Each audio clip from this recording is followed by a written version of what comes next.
Cara, se você pudesse descrever para uma galera que não acompanha, assim como eu, sou mais do futebol, qual é o grande diferencial da NBA, assim? Se você pudesse resumir. Felipe, pensa o seguinte, a gente estava comentando aqui fora. Quantos minutos de bola rolando teve Corinthians e Palmeiras? 48. 48. Em 116. Isso, de quase... Tivemos 25 minutos em cada tempo, né? Quantas chances de gols nós tivemos ontem? Você se lembra assim mais ou menos? Eu não me lembro de cor, eu vi só os melhores momentos, eu vi que não foram muitas. Aquela do Corinthians, teve um chute do Garro o chute do Garro, o do Everton no segundo tempo. E a do Everton no segundo tempo. E o pênalti. E aí o pênalti. 3 chances de gol. É claro que assim, todo ataque de basquete é sensacional? Não, claro que não. É ataques normais, ataques com erros, ataques em que o cara força uma bola, o arremesso é ruim. Mas um time de basquete hoje ataca quase 100 vezes, vai. O pace, a quantidade de vezes que esse time vai ao ataque. A gente pode calcular, assim, de uma forma grosseira, 200 chances de um grande lance acontecer num jogo. Então, acho que essa velocidade, o dinamismo, cronômetro parado, não tem como você fazer cera. Não adianta você fazer cera. Então, acho que a imprevisibilidade, o jogo ontem, Chicago e Lakers, foi isso, né? Cara, com menos de 10 segundos, uma virada de 5 pontos, sendo que foram 2 mudanças de liderança no placar em menos de 10 segundos, com 3 arremessos, 2 de 3 próximos ao perímetro e 1 no meio da quadra, antes do meio da quadra.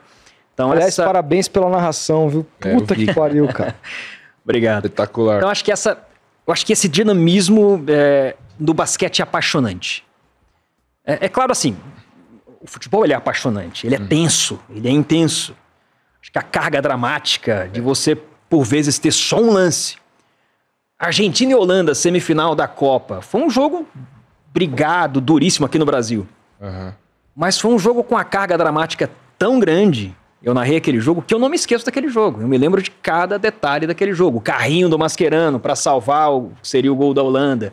E eram pouquíssimas chances. Então, cada esporte tem a sua maneira de cativar. O basquete é essa. Eu acho que é o dinamismo, a intensidade, a velocidade do jogo cada vez maior. Mas o que a NBA faz torna isso ainda mais apaixonante, assim? Sim, modo visualmente, que eles inclusive. empacotam tudo. Também, visualmente. É bonito, né?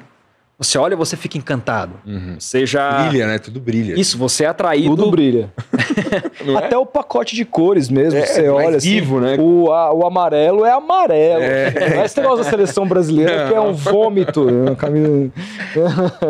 Acho que eu acho que entrega o visual, o sentimento de você, quem já viu um jogo no ginásio, vai ter uma percepção diferente também. Sabe? Você já teve essa oportunidade? Já tive a oportunidade. Assisti o Paul Pierce. Assisti o Paul Pierce, mas com a camisa do Brooklyn Nets. Do Brooklyn Nets, então, tava já bem. na fase final ali. Mas mesmo assim, cara, meu ídolo, camisa dele aqui hoje, Paul Pierce, cara. Então, fica bem de verde e branco, cara. Pô, impressionante. Assim. Cara, é a cor do vice aí de hoje. É isso aí. Precisava de graça. Mas enfim, cara, o que eu queria saber é o seguinte... A gente vê um mercado hoje, como eu falei, muito diferente de algum tempo atrás, mas que a NBA, ela tá cada vez mais, ainda mais agora com eventos de NBA House, que acontece nas finais, e cada vez mais aumentaram o lugar. Eu lembro de quando era ali no shopping Eldorado, e agora na última temporada já foi num lugar ainda maior. No Vila Lobos. No Vila Lobos. Estive lá para ver a estrutura. Acho até que eu te cumprimentei. Você estava com o Bugarelli naquele dia. Já até se cumprimentou rapidamente. Ali foi no dia, inclusive, que eu conheci o Buga. E quando você vai para esses eventos e você vê o número de pessoas que estão curtindo, etc e tal, quando você vai para a internet, você vê os canais hoje segmentados de NBA com grande audiência, com públicos muito fiéis. A gente vê um mercado que se abriu muito forte aqui no Brasil, que é um... Eu vi o Djokovic falando essa semana retrasada sobre o quão é bom o João Fonseca para o tênis, porque é um mercado muito grande que se abre para o tênis, como é o Brasil de, 250 milhões de habitantes. E a NBA verificou isso, né? Essa importância para ela de uma abertura do mercado brasileiro vindo para cá cada vez mais com jogos interessantes. Hoje toda rodada tem jogos em português. É muito diferente da época que eu comecei a acompanhar, da época que eu vi o Paul Pierce jogando com a camisa do Boston, assim. Sim. O que eu quero dizer é o seguinte, onde você acha que isso vai chegar? Você acha que a gente... Porque se discute ao mesmo tempo nos Estados Unidos uma queda. Se falou antes, agora que a coisa da troca do Doncic aí voltou a aumentar a audiência nos Estados Unidos. A gente até vai falar disso daqui a pouco. Mas vinha falando desse ano de uma queda brutal de audiência nos Estados Unidos com relação à NBA. Contrapartida no Brasil, me parece que o movimento é o contrário.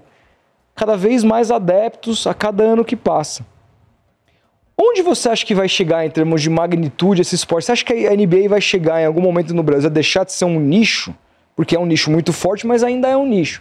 Como é que você vê essa evolução do basquete no Brasil? Talvez sim, talvez sim. É uma possibilidade difícil a gente... E ainda mais num mundo em que as coisas acontecem de uma forma tão... Tudo muito rápido hoje, tudo muito...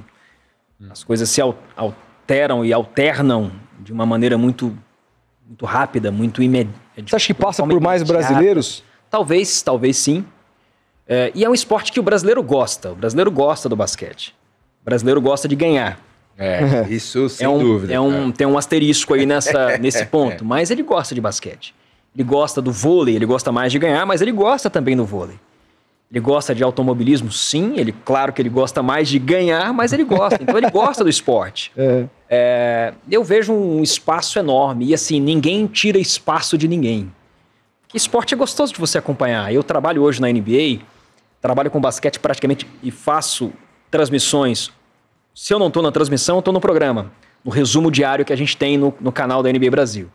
Então eu vejo basquete todos os dias, fora, às vezes na minha folga, eu assisto pouco, assisto menos, mas acabo vendo basquete 6 dias na semana. Ou talvez, às vezes, dependendo, e com muitos jogos, né? E não tiro espaço, eu consigo ver o futebol, eu consigo ver o jogo de vôlei que eu quero assistir uma final de um sul-americano, eu consigo ver um campeonato de atletismo, consigo ver uma NASCAR, consigo assistir...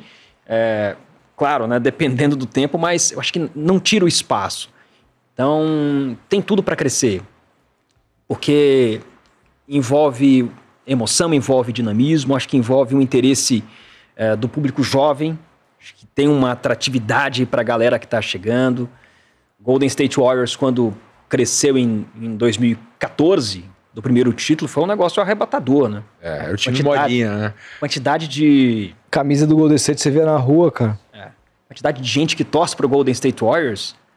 Então, o impacto, veja, né, a comparação do Chicago Bulls lá dos anos 90, não comparando os times, né, mas visualmente, pelo menos nas ruas, você consegue ver mais torcedores dos Warriors, dessa onda pós-Stephen Curry. Que você via nessa época. Do que você via, era diferente também, não tinha tantas transmissões, era difícil ver um jogo aqui no Brasil, você acompanhava uma vez por semana e olhe lá, né? Às vezes gravado, sexta-noite, quase de madrugada, né? Eu passava na Band, né? Passava, Luciano do Vale, que foi o primeiro cara a abrir o caminho da NBA aqui pro Brasil, cara, e assim, eu me conectei com a NBA muito numa época que as transmissões eram 2 vezes por semana na ESPN, não tinha rodada dupla. ESPN Internacional ainda, né? ESPN Internacional. Tinham 2 ESPN. A Brasil ESPN Brasil e ESPN. Era os 60. Os 60. Era os 60. E aí, também tinha a transmissão de quinta-feira no Space. Isso. Que também era feita lá de fora. Sim.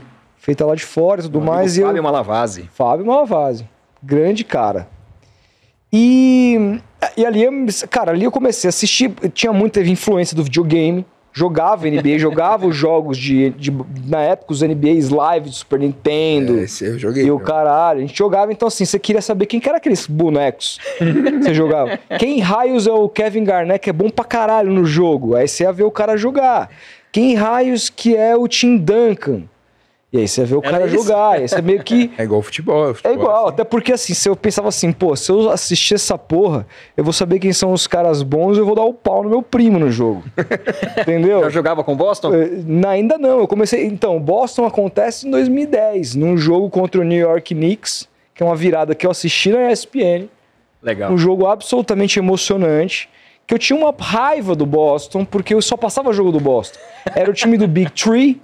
Então dava muita audiência e comprou-se muitos jogos do Boston. E que raio que é só esse time verde, cara? E aí, a partir desse dia, dessa virada, eu me conectei com os caras. Então, falei, que do caralho esse time. E comecei a acompanhar, e que você começa a acompanhar mais de perto, você vai se tornando um torcedor. E aí você vai atrás da história. Inclusive, até fazer uma recomendação. Tá rolando um documentário, uma série documental na HBO, chama Celtics City, que tá rolando um episódio por semana, saiu o 4º essa semana, e que passa por toda a história do Boston, começando lá atrás pelo time do Bill Russell, passando pelo time do Havlicek e do Cowens, e aí passa pelo time do Larry Bird. Agora a gente está nessa fase do Larry Bird, mas vai passar, obviamente, pelo Big Three de 2008 e até chegar nessa geração atual. E é espetacular porque fala de racismo, fala de como a cidade muitas vezes era contra o time, como muitas vezes o público de NBA abandonou a NBA nos Estados Unidos porque a maioria das pessoas que tinham condições para ir às arenas eram brancas e elas não se identificavam com as pessoas pretas jogando o jogo. Fala muito sobre isso. Assim, é um documentário fantástico produzido pela HBO e que mostra muito da história também, não só do Boston, mas da NBA.